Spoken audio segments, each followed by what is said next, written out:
Thank you so much for coming on, Ken. It's a real pleasure to have you. I've just reading through a little bit of your LinkedIn, and then I thought I'd just share what you shared in your like what you've done, and I think this is so cool for people to hear.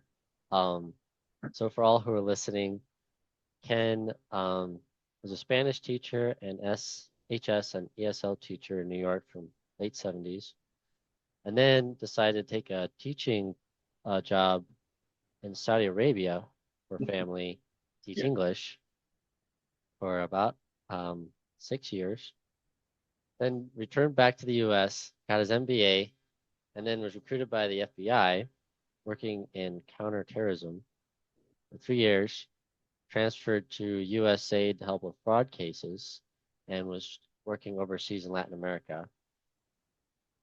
In that period, I believe this is the right period when you got um, were working with the CIA, helping with the Gulf War in the 90s. Yeah, no, yeah, actually, if you just back up a little bit to Okay.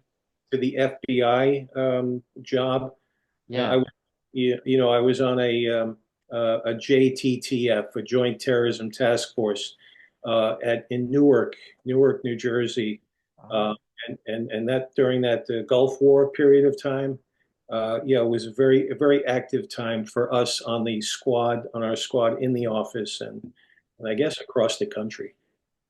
wow. Because then, yeah, it's like it keeps going. It's like then you got to work in the DOJ, Right. and then you fought, well, maybe that's not the right word. You were working with Border Patrol, right? Yeah. So that job with the Department of Justice, I was working with the Office of Inspector General, the OIG, and they put me on the southwest border, right on in El Paso, Texas, which is right across the border from Ciudad Juarez in Mexico. So yeah, I joined them, and I kind of I was promoted through the ranks pretty quickly. We were working public corruption cases. We were working prison cases. We were working civil rights cases, drug trafficking cases, just an assortment of Mm. cases. And, our territory was pretty much all of Texas, pretty much. Then we had New Wow. Mexico. We had Oklahoma as well. And I think that was, yeah, I think that was it. That was our territory. Wow. So I was wondering if you could maybe take us back to how, because I saw that you also got a liberal arts education. I got one as well. I went to a tiny school in Wyoming here. It's great. I love everything we learned. But going from like teaching into fighting criminals seems like quite a career jump. Yeah, it sure was, but I have to go back. I have to go back in time to when I was I'd say maybe 10 or 11 years old. Mm. Uh, of course, my father was a New York City Police Department officer. He was an NYPD person, and he had a 38-year career. I'll call it a storied career because he rose from patrolman up to a deputy chief. Just a few ranks down from police commissioner. So he was there 38 years. He saw it all, and I saw him seeing him do it all. So he was always a role model for me. He was a great influence on me and my brothers and sisters. Just a good person, a professional, serious, a reverence for humanity, and so we kind of saw that and tried to emulate him as best we could. But in the back of my mind, I thought, I see what he does. I see the people he's with, and I'm interested. And I kept it in the back of my head growing up that maybe I might want to go in that direction. But in the meantime, I'm going through high school and stuff. But and this is where it's kind of interesting because I'm maybe 10 or 11 years old, and one morning it's like a Saturday morning. Everyone's asleep except my father, and I look for him, and he's down the basement. This is in Brooklyn, New York, and he's down in the basement. He's listening to Spanish records, and I'm like, Dad, what are those noises? What are they? Who? What? I don't understand the language here. And he says, son, it's Spanish. And I said, why? Why are you listening and repeating these words? And he said, because there are Hispanic people in my precinct, my police precinct, and I want to communicate better with them. And he said, why don't you join me? And we can practice together. And, oh, yeah, okay, let's try it. And I liked it. I liked the sound. I liked the way he said Isabel or Arturo. And it just kind of was like music for me. And so I loved it. I fell in love with it. I practiced with him as much as I could. And then the next thing I'm in high school and I'm taking Spanish as a language. And it progressed. It progressed from there. It was a trip to Spain in high school. Then in college, I'm now a Spanish major. I spent a year in Madrid, Spain as a junior year abroad program. So I'm hooked now on Spanish. And when I graduate college, eventually I find a Spanish teaching position. So at this point in my life, it looks like I'm in search of something in the field of education. And then while I'm teaching Spanish, then these monks, it was a military academy called LaSalle Military Academy. It's no longer exists, but it was quite a school and quite an expensive school. And I was there, and they asked me. They said, "You get you have a rapport with foreigners because you're in Spain. We see that. Would you teach our foreign students?" And they had plenty of foreign students at the time, Venezuelans. Because the country was rich at the time. And so they had Venezuelans, they had Nicaraguans, they had Iranians, rich Iranian kids, And so I said, well, what do you want me to do? They said, you teach them English as a second language. And Tom, I said, I'm not qualified to do that. And they said, we'll pay for your courses at the university, English as a second language courses for you to get credentialed. I said, okay, if you're going to pay for the courses, I'll do it. So now I'm teaching English as a second language to foreigners, plus Spanish to American kids, and then from there it opened another door, and that was, eventually because the pay was so small, was so low.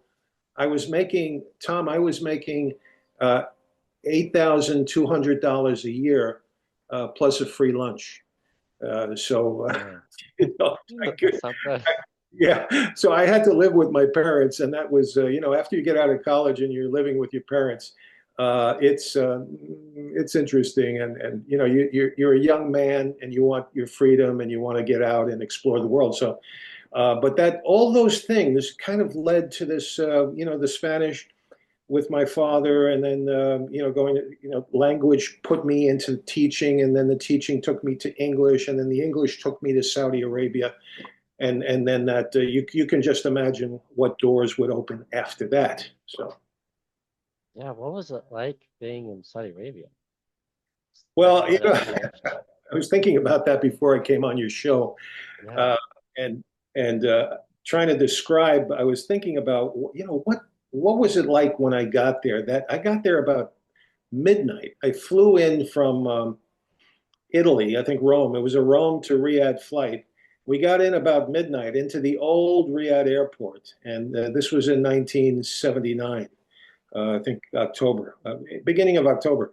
Well, when I got there, it's almost midnight, and I thought I had fallen into a movie, a Hollywood movie, like a Lawrence of Arabia set, and I'm like, when does this end? I can't believe I'm here. These people are dressed from head to toe with veils and robes, and they're speaking foreign language, and oh boy, it was just so it was hot. It was you're really tired. You're anxious. You're in, and so anyway, and I didn't have a place to stay because it was midnight and the school was closed. So Oh, yeah, this engineer from Kentucky, he was working with the Army Corps of Engineers, and so he said, "Look, why don't you stay with me? I have a chauffeur coming. We'll go back to. I have a place somewhere in the desert, and stay with me. And then tomorrow morning, my chauffeur will take you to your school." So it worked out. But I thought, what have I gotten myself into? Sure, But yeah. it would get better. No, totally. I just thinking about that. Like, I don't know if I could just move to another country, like especially one that's so different. Like, So different. Oh, so yeah. different. It's Muslim, and it's not only Muslim, but it's the most orthodox of Muslim countries in the world. And Mm, at the time, women had no rights. They couldn't drive cars. They couldn't own businesses. They couldn't do anything. They were second-class citizens.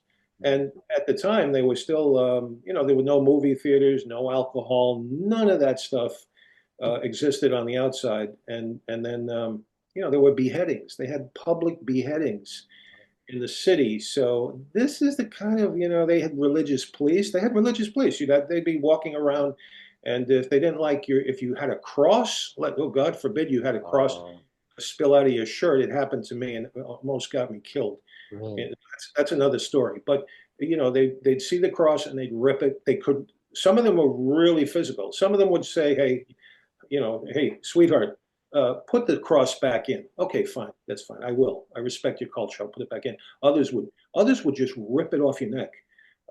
If and women, if they saw foreign women and the skirt was, let's say, just a little bit too short. There was one guy, one religious police who had a spray paint, black spray paint, and he would go over to these women, Western women, and he would spray paint their ankles or their knees if he didn't like the length of the dress. So that was, to me, that was barbaric. But Yeah, that is that's barbaric. the mindset of some religious zealots, and I experienced that up close and personal. Wow, that's horrific, really. I feel so sorry for all those people over there, especially all the Iranians right now.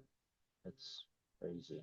Yeah, they're looking for some freedom, and as long as that the Ayatollah is there, they're not going to get it. Just not going to get it. Now, just Saudi Arabia has actually changed, and thanks be to God. It has changed. I understand now that women can drive. That I don't know about alcohol yet, but it's gotten much better, less strict. They've actually come into the modern world. So that's a good thing. I'm glad that's happened. It is a good thing. That's one of the things, I forget who was talking about it. It might have been C.S. Lewis. Um, but he was saying like the greatest thing that happened for the individual has been Christianity because it places people as like more important than the idea of a collective. It's like the socialism idea is like, well, everyone dies for the ideal collective. But then Christianity is saying, no, each person has infinite value and you need to treat them as such. And so, Right. yeah, I just feel so sorry for all those people stuck in the Muslim religion where they don't have a way out. It's like they're Yeah. getting hurt by these bad ideologies. And I Yeah. pray Well, for them every day. the way I feel about it, and I think having lived in that Islamic country for 5 years, and then I did an internship with the State Department in Oman, which is a much different country, smaller country. Um, the religion itself. If you look at the religion, it's an interesting religion, and there are some positives to it. They really emphasize giving alms to the poor. They're very much into giving to the poor, and I'm with that. I understand that. I like it. Praying to God 5 times a day. That's a good thing. If you're praying to God 5 times a day, I think that's a good thing. But it's when they get some of the Muslims who twist it, and they start interpreting their Bible, the Quran, the way they want it to sound. That's when it gets dangerous, and just dangerous. They're twisting it to their own, what they want it to be, and I would meet Muslims when I was an FBI agent. I would work with Muslims in the community, and these were good people. They were Muslim Americans, and they wanted to get a job and take care of their family and coexist with the other religions. They wanted to fit in. And so I would go in there and I would talk to them, and they would tell me, "Oh my God, please, Mr. Ken, please get rid of these jihadists. They are bad people. They are making Islam look very bad, and we don't want them. Please, we'll help you. We'll give you information to get rid of these people." So that's where I was from my experience, and then taking that experience and working in the Joint Terrorism Task Force, working Middle East terrorism with Muslim people. What was what was your job in that task force? Like, what was your day to day look like? Well, joining up in that squad was amazing for me because these were young men and women, and we also had like not only FBI agents on the terrorism squad, but we had New Jersey State Police, we had a Secret Service agent, we had an Immigration and National Naturalization. That's gone now. INS is gone now. It's like Homeland Security. Oh, But we had this squad. It was made up of people, men and women, and we had Puerto Rican, we had a person from India, we had a Chinese person. It was like so varied, which I like. I like all the diversity. I really like the diversity. So you had to really bring your best game because there were so many terrorist groups in the United States. I could be here all day naming them, but there were so many, and there were so many violations. I called it in my book. I call it the candy store of terrorism. The candy store. Take whatever you want. Your favorite chocolate, your favorite sweet. Yeah, I mean, I worked Abu Nidal. I worked mostly Middle East stuff. Abu Nidal, PLO, Islamic Jihad. I worked these groups. Not Hezbollah, but Hezbollah comes back in my life later. I didn't work Hezbollah, but I worked Indian Sikhs because the Sikhs were battling the Indians from India. So there was that Jewish Defense League, Black Liberation Army, you name it. We did it all. that's a lot of enemies. Yeah. And IRA, my first case was an IRA case. With someone who supposedly was involved in the murder of a British Army captain, and so that was my first case, which is in my book.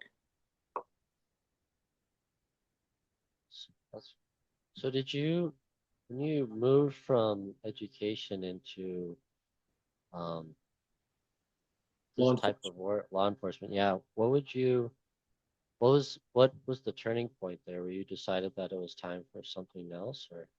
Yeah, the thing that really defined where I was going took place in Saudi Arabia because, not only did I learn about their customs and about their religious and how to speak Arabic, speak some Arabic, Mm. but I also started to learn about Middle East terrorism.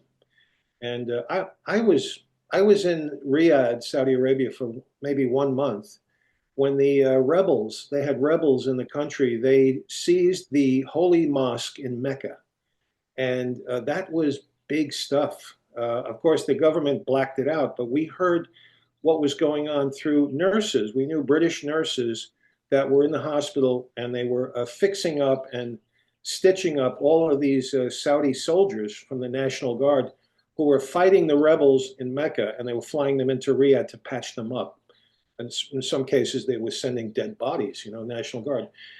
So it was a horrific battle, horrific battle. And, it's funny because bin Laden, Osama bin Laden, his father, had this huge construction company, and the father was involved in building the mosque and many other things, built many palaces. But, bin Laden was also watching, like I was. I think we're about the same age, and we're both watching what's going on and saying, what is this? Why are the rebels like overthrowing this royal family? Why are they attacking the mosque, the holy mosque? You got to be kidding. So, I saw that up close and personal, and I said, this is a very interesting place. And at the same time, Tom, over in Iran, you remember the mullahs, the ayatollahs, they seized the embassy, and now we had hostages at the same time. So all of this is going on.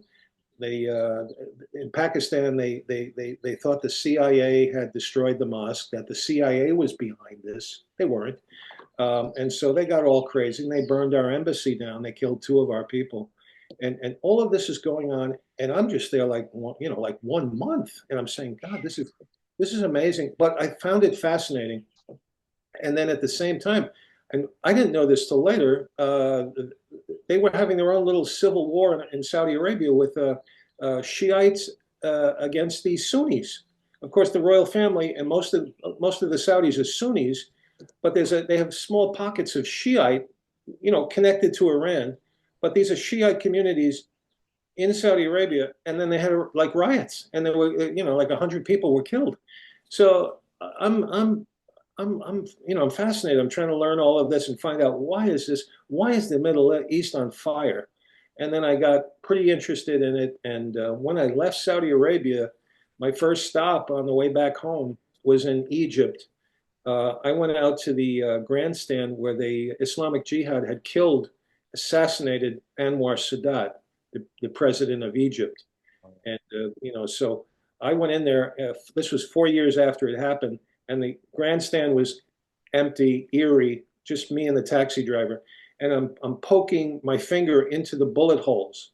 They still had the bullet holes in the grandstand where he was assassinated. And I think there were about 10 other people died during that. So the most interesting thing about that is the the person who blessed the assassination was an imam, one of the imams, and his name was Sheikh Omar Abdurrahman. He was called the Blind Sheikh. He's the one that gave the fatwa or the blessing. Okay, I bless you. You can kill him now. So he went to jail. Eventually, he was released. And where does he turn up after this? He turns up in right next to the Joint Terrorism Task Force in Newark. They let him into the country, and now he's in the mosques right in New Jersey, and he's causing a frenzy. He's saying death to Americans, death to the Jews, um, and I'm thinking, my God, I'm like on this collision course with this man, and then eventually we would meet in person, and that's in the book. Wow, that's crazy. It was crazy. It was totally, if I'm in Egypt and someone said, in about 4 or 5 years, you're going to be going head to head on a street corner in Jersey City, speaking Arabic to this uh, uh, jihadist sheikh. I would have said, "You're nuts. You're crazy. That's never going to happen." How could that happen? But it did. Mm. Wow, that's crazy. So, do you, I'm not sure where to go. No, I mean, so Yeah, you're talking about my career path. So yeah, yeah, yeah. So again, that's the FBI, and yeah. as we talked about it, I left the FBI because two former FBI agents recruited me to another federal agency called the Agency for International Development. You may have heard about it recently. Doge, Elon Musk and his Doge people went into the Agency for International Development. We're trying to clean it up, that type of thing. Mm, So I was there. I worked for 5 years as a fraud investigator. mm, Although I wasn't trained to be one. I got on the job training and did that work in Latin America. I was based in Costa Rica and then later El Salvador. mm. And I did that for about 6 years. So I got to see, I had a case in Egypt as well. So yeah, I did that for 6 years. And after that, I decided to go in to my last agency was Justice Department over on the Southwest border, first in El Paso and then later in Los Angeles before I retired. So kind of there were three federal agencies, three distinct and distinguished federal agencies. Yeah. I was just curious. I've asked this a couple of my police friends, but um, how do you like? engage with, criminals of this level every day and not let it like get to you. Because I have so much respect for law enforcement across the board because um I don't know if I could do it. Like I have a hard enough time just making sure I'm in a good mental state without seeing this every day, but I just was curious. Well, Tom, it's not the law enforcement is not for everybody. I remember when we were in Quantico, our class, we were studying and getting ready to become agents. And I remember there was one lady, she was a school teacher from Texas. And, about week nine out of into week 12, we had 12 weeks, I think it was 12 weeks, and we graduate. But I think in week eight or nine, she decided to leave the academy. And before she left, she said, "Do you mind if I talk to, the counselor?" Said, "Hey, why don't you tell them you're leaving?" And so she got up and she explained. She said, "Look, I love you guys. I've really enjoyed my time here, but it's made me realize that this work is not for me, and I think I'm better off as a school teacher." But she said, "I wouldn't have traded this experience for anything. It's been really an eye-opening experience." So it really is not for everybody. And I think uh, the public has got to realize that police officers on the street, like local cops, city cops, or deputy sheriffs, they're dealing with criminals right on the street. Whereas us in the federal level, we're kind of more hanging out in an office, and we're doing these cases come in. We're not driving around in cars or anything like that for the most part, unless there's a significant case where maybe you do a surveillance or you do have to do an arrest. But it's not as violent as what the local police see, and the local police would make fun of us, and that's okay. I get it. Mm. They'd see me and they'd say, "Hey, like for example, if they saw me past 6 o'clock and I'm helping them on some case, they'd say, 'Hey, strange, what are you doing out so late? You need to go home. You're gonna get cut out here. You get hurt, and we'll have to take care of you.'" So it was a joke, and I get it, and I admire them because they were really kind of the last defense, the separate criminals from the public. They're right there. They're the shock troops against these bad people. Yeah. But we kind of play a more a behind the scenes role. Mm. Mm. Yeah, I feel like I could do that a lot more. I don't know if I could be like on the streets, like seeing that all the time, because It's tough for you know, cops. They see a yes, lot. I remember even my father. He told me. He said, the scariest, and he lived through the 1964 Harlem riots, um, where they were shooting at cops from rooftops.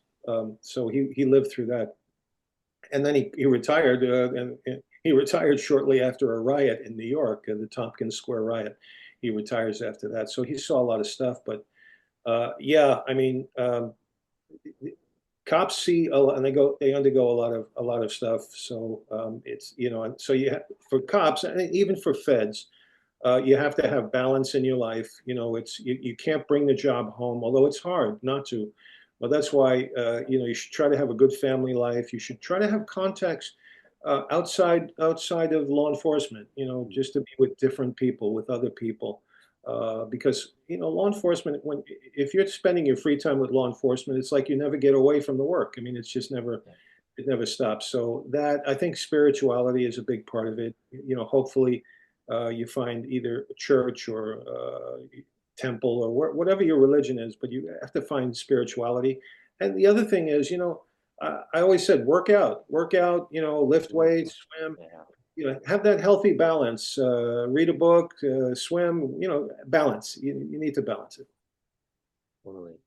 Yeah, um I work out almost every day, and Great. a couple of my well, they're really good friends. They're both retired veterans.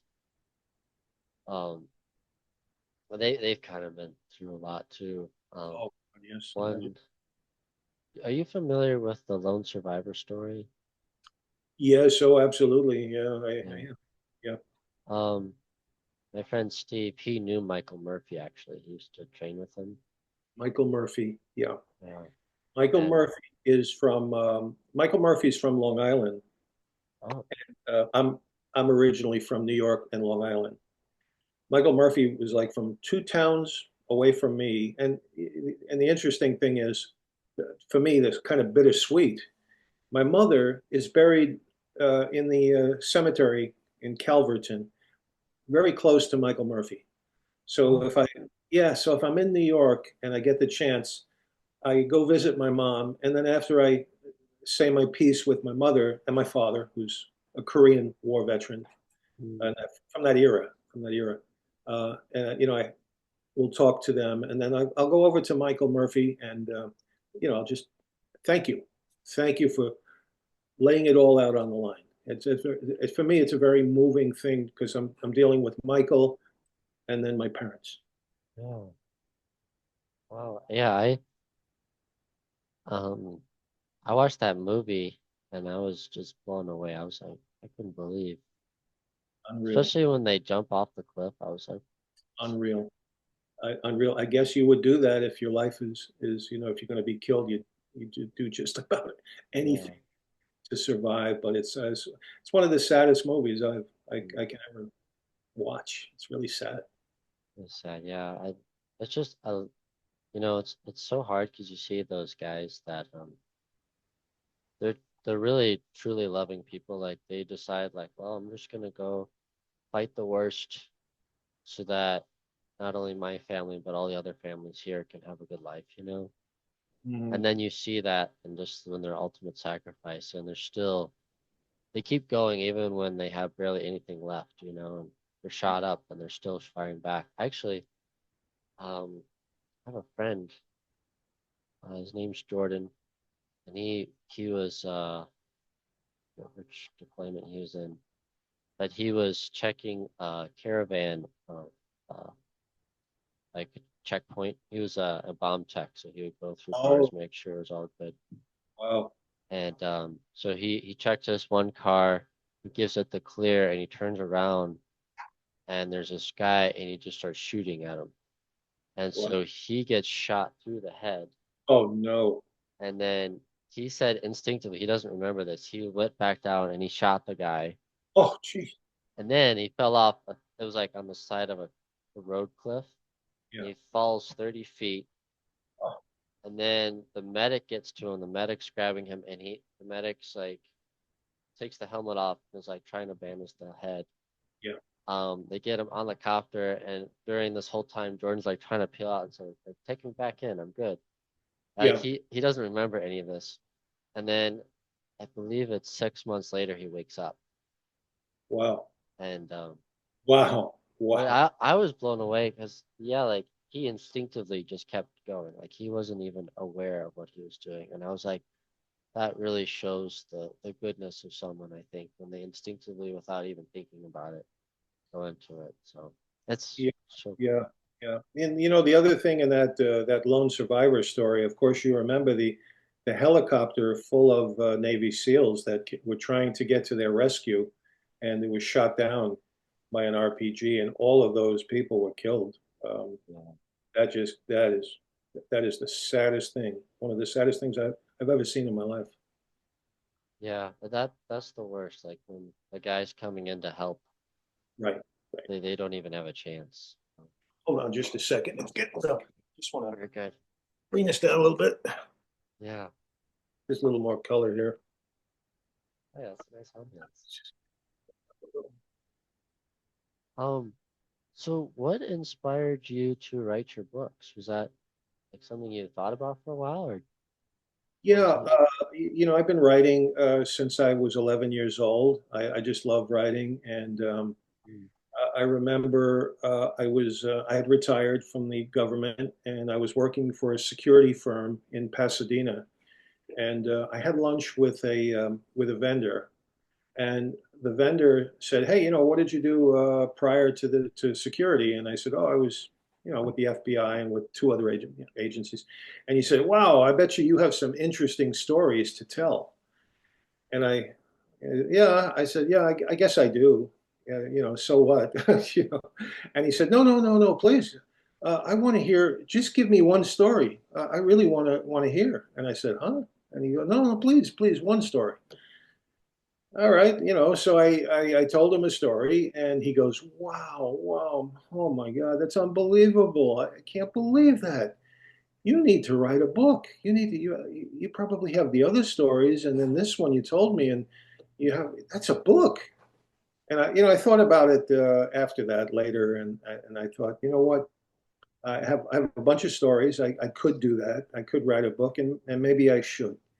And in doing that, I can also talk about my father and the work he did at NYPD and his influence on me. I could do all of that, and that's what happened. That's why I did this. Mm. So, um, is that your first book then, A Cop's Son? No, Oh, Tom, my first book was the It's Your Camino, One oh, Couple's 500-Mile Pilgrimage Across Spain. That was the first book. I wrote it in 2019 after my wife and I walked that pilgrimage in 2018 from France to Spain, 500 miles in 31 days, and we're still married after all that. Uh, so, yeah, so that was the first book, and it got an IPPY award, two awards. One of them was an IPPY award. That's a pretty prestigious award. mm, That was for my first book, and I thought, wow, you know what? I really like writing, and I think I can be good at this. I think, and so that just catapulted me into Cop's Son. And I have another book, hopefully coming out this year, called Land of Sand, about oh, Saudi Arabia. So that would be my third book. And after that, we'll see what happens. that's really cool. I love yeah, just reading good stories, and I really appreciate the ability for people to write well. I've been going through a few books lately, and I'm always so captivated by a person who can articulate thoughts so with good words. Um, who was saying that? Oh, Jordan Peterson was saying that he thinks that a good storyteller is one of the highest abilities of a human. And I was like, oh, Well, so I love that's interesting you say that, and I love Gordon Peterson. Um, I would agree, and I I guess from an early age, whenever I went out into the street, and New York City, there was so many people and so many different types of people. There were like, it's kind of that cliche, there's 1,000 stories out there in the big city or something like that, and there are, and that influenced me because every time I would come home, I would tell my parents a story, like, hey, guess what happened to me? I met this, and well, sometimes my parents would roll their eyes, like, okay, be quiet, just eat, and then, are you telling the truth here? But other times they were like amazed at some of the stories I would tell. And for me, it was just, I would read books and then I'd write science fiction stories, and I just one thing fed the other, and that's why I fell in love with books and with like Ray Bradbury was a big influence for me, science fiction, Ray Bradbury. Uh, and then, all the adventure books that young men would read, like Jack London or Robinson Crusoe, and all of those, all Moby Dick, all of those books made a big, big influence on me, and so I just wanted to write. oh yeah, that I read Moby Dick for college, and I was like, wow, this guy is good. Like I didn't realize when like people say, oh yeah, this is a classic. You kind of hear a classic, yeah, whatever, cliche. But then you read it, and then you're like, oh, this is why people loved it. It's unbelievable. It's funny you mentioned that because just the other night I took Moby Dick. It's one of the first books. My uncle gave me the book, my great uncle, and I still have it. In 1966, I was 11 years old. He gave me this book, and of course, I didn't understand a lot of it. A lot of it was way beyond me. But there were some things, like especially that first chapter where he Mm. says, "Call me Ishmael. Call me Ishmael." That gets the person so interested right there. Like, what about Ishmael? Yeah. Tell me more, right? Call me Ishmael. And then the thing he says, like,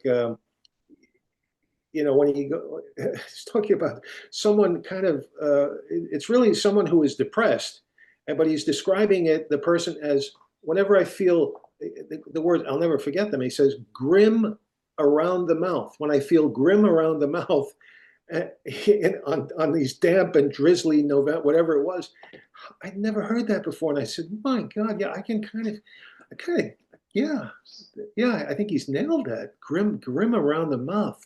Ooh, it just puts you in such a mood. Yikes. No wonder he's going out to sea to go on a boat. Get out Yeah. here. But yeah, it's a great book. Yeah. Oh, yeah, no, that's so poignant because yeah, he's Melville's such a master of articulating with his phraseology. Yeah, like, yeah, Oh, you just kept captivating. Like, I didn't know people could put words together like that, you know? yeah, you're right. And not only that, but I guess there's behind all of the, yes, you could take it as just people on a boat, this going out for the white whale and part of the whaling industry, and you could take it that way, but you can also take the book mythologically as well. What does this represent? What does Captain Ahab represent, or the white whale? What is Moby Dick? What is that? What it's good and evil and everything in between. It's an amazing book. Yeah. No, and that's what we were learning in college was like, um, Moby Dick was considered like the American myth. It was like we didn't really have a myth.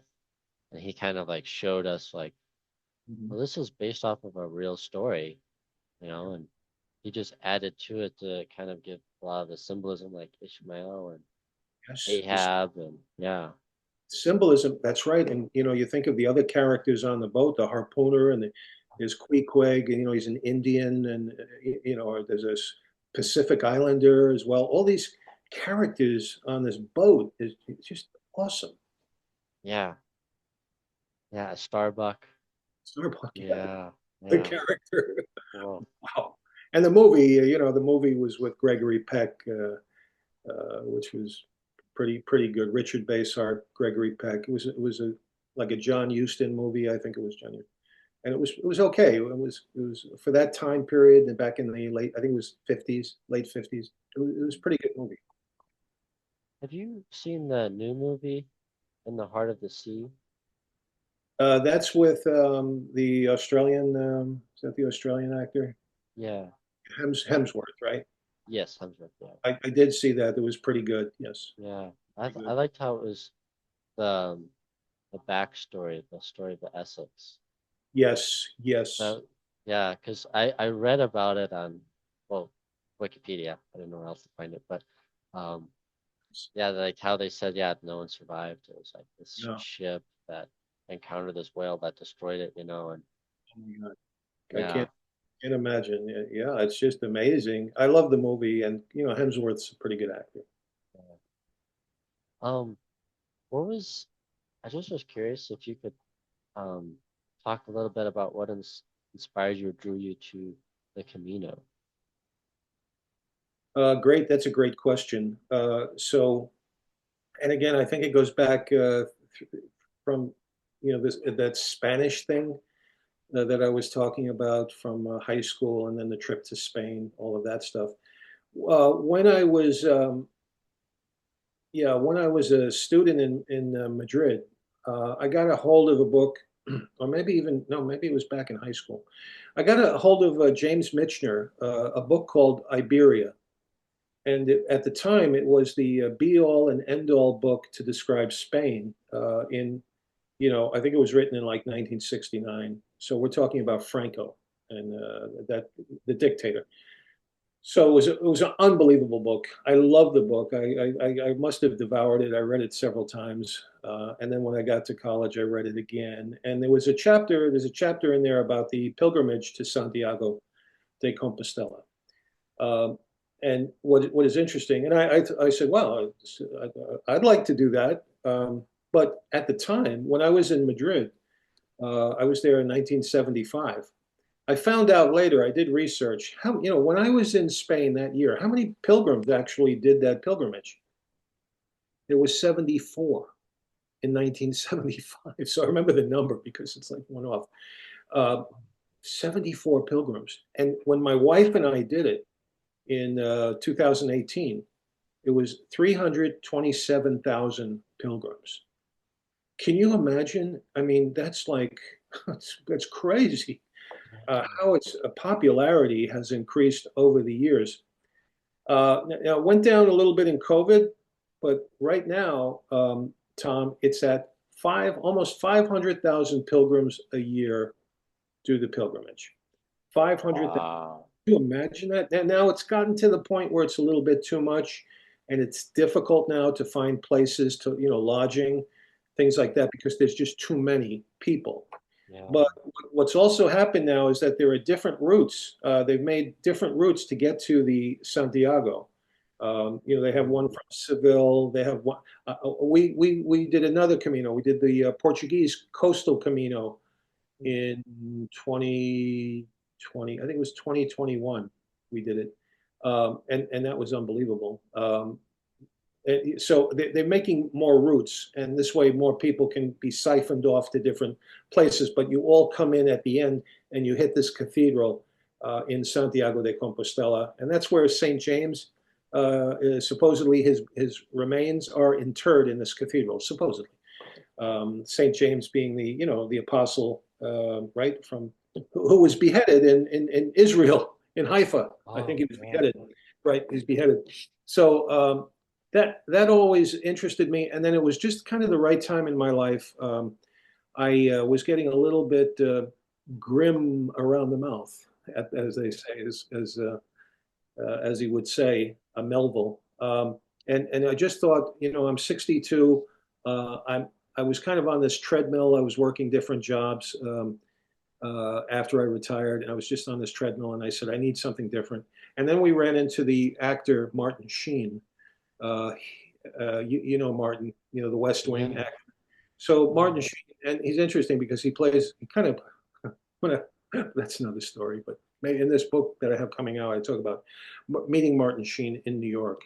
Uh, but we met him out here at church, and we had a group of us. We went down to Mexico to work with the parish, a very poor parish in Tijuana, and Martin Sheen was with us, and I couldn't believe he was with us.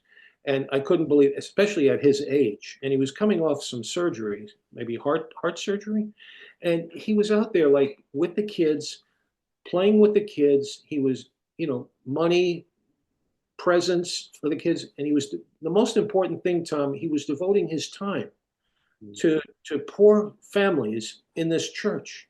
But we ended up talking to him, and he said, Ken, I just did, Ken Aurora, my wife, I just did a movie about the Camino called The Way. And it's, my son, Emilio Estevez, he directed the movie. It's a very popular movie. And, I think you and your wife should do the Camino. You'd love it. And that really planted the seed, Tom, for us. And uh, that's what we did. We took 35 days, 36 days off, and we did the Camino. It was life changing. That's wonderful. It's neat that it was through a friend, that said, I think you might like this. Yeah. Yeah, and it's interesting because after we came back, and I kind of locked myself away for about 6 months and wrote the book, and then I had a manuscript after 6 months, and I went back to Martin Sheen, and I said, I know you're busy. But would you look at my manuscript and tell me if it's good or not? Sure. And I was shocked. He said, "Absolutely, come on, give it to me." And he took it, and I'm thinking, yeah, but he's busy, and he had like some kind of a comedy show, Frankie and Grace or something he was working on. He was pretty busy. And I would say about a week or 2 weeks later, I got this phone call. I look at the phone, it says unknown. You know, Mm. like, huh? Who's this? And then you hear, Ken, it's Martin Sheen. It's Martin Sheen. I'm like, huh? Hold on, hold on. Um, and he said, I read your book. Oh, this is very special, very special. And I said, wow, really? Thank you so much. Thank you. And he goes, how can I help you? And I said, would you be okay with giving me a cover quote, providing a cover quote for the book, just a cover quote, not a preface or a forward or anything like that? And he goes, absolutely, I'll do it. And I said, okay. Again, I'm thinking maybe he won't have time. About a week later, Tom, a week later, I get this letter in the mail. It's handwritten, not just handwritten, but beautifully handwritten, beautifully. Mm. Martin says, Ken, here are 5 cover quotes for you. Choose one or a combination thereof. And I'm like, I was blown away, just blown away that he would do that, that he was generous enough